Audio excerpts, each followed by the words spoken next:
He was a king who always insisted on owning the best of everything. One day he shouted to his advisor, "Bring me the best tailor in all the land, and he will sew me the finest jacket ever made." But at a banquet the following day, the king overheard a handsome prince from a neighbouring country say, "How do you determine the best tailor when fashion is completely subjective?" "Exactly," said an unattractive prince. "And are we to believe all this time he has, for no known reason, held off from ever creating his finest work, and can now on demand create the best jacket he has ever or will ever sew?" The king ran to his room crying and refused any visitors or food for 3 days. His advisor begged him to eat something nutritious. "I'll only eat if you bring me the best nutrition in all the kingdom," said the king. "That sentence doesn't really make sense, Your Highness." "Well, bring me a sentence that does.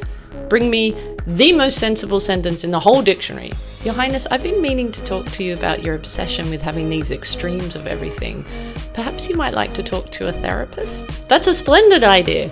Bring me the tallest therapist in all the surrounding provinces." "Wouldn't you prefer the best therapist or the most professional?" "No, I said tallest." After a very short session, the therapist suggested that the king's obsession came from trying to prove himself to his very judgmental parents. It was a fairly obvious theory, but the therapist had always relied on his height to impress people rather than his clinical insights. Nevertheless, the king cried as he thought back to those times he had married the most beautiful woman in the country, followed by the oldest woman on the continent, and finally when he married the least colorblind woman in the inner city, all to get any comment from his father.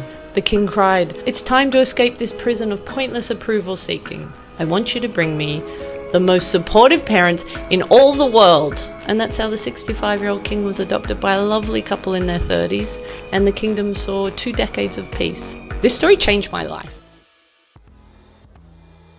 Here's your word of the day. Tit, a small songbird, such as those in the family Parrot. Here's an example sentence. A curious tit popped out of a hollow log to inspect the garden.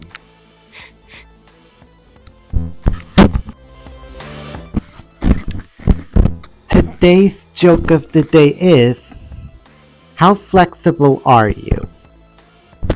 Not flexible. I can only do Wednesdays and Thursdays. Aaron, Yes, Daddy. can you say put the thing down, flip it, and reverse it backwards?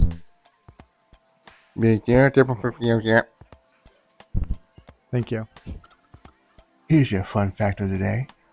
All PlayStation 5s in the United States have gone up $50. So if you wanted one, well, it's $50 more. Thanks, Annoying Orange, and your tariffs.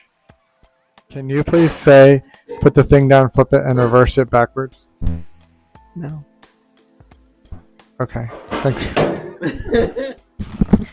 Today's news is, this Saturday, we're going to the King of Prussia Mall from 10 a.m. until 2 p.m. And then this Sunday, we're going to do snow cone fundraiser at the Mountain Borough Playground. And then this Monday, we're going to have the movie and ice cream social. Please sign up if you're interested. Say, hi Lindsay, can you please say put the thing down, flip it, and reverse it backwards? It's your for pwede one yet. Thanks for trying. Today's additional fun fact. Women's brain chemistry can change up to 25% depending on the week of her menstrual cycle. And so we really are 4 different women throughout each week in the month. So leave us alone. Hi, this is Aaron with your quote of the day.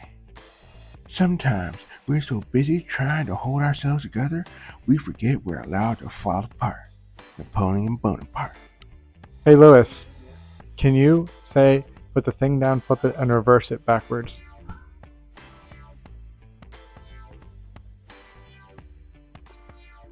cup tea. That's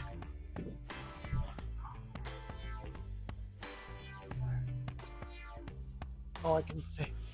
Good. Thanks for trying. Mustache hair. Hey Ralph, it's me, Ralph. Can you say, put the thing down, flip it, and reverse it backwards? Why, yes. Yes, I can. If you're flipping the thing in the double.